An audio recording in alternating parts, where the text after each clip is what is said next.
की एखाद्या जर सावकाराने जर व्याजाने पैसे दिले असतील तर त्यावरती व्याज किती असावं हे कलम 31 उपक्रम 1 मध्ये त्यावेळेस शासन राजपत्राद्वारे ते निश्चित करेल. म्हणजे जे काही शासन एखाद्या रकमेवरती व्याज दर निश्चित करेल त्याप्रमाणे ते घेतलं जावं.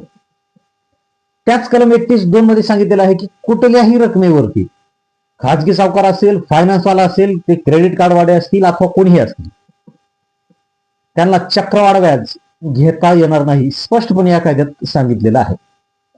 त्यानंतर कलम 31 उपकलम 3 मध्ये सांगितलेलं आहे की जी काही तो सावकार, ते फायनान्सवाले जी काही रक्कम एखाद्या कर्जदाराला देत आहे तर त्या रकमेच्या दुप्पट रकमेपेक्षा जास्त रक्कम ही वसूल करता येणार नाही. म्हणजे जास्तीत जास्त 1 पटीनं रक्कम त्याच्यावर घेता येईल, त्यापेक्षा दुप्पट नाही.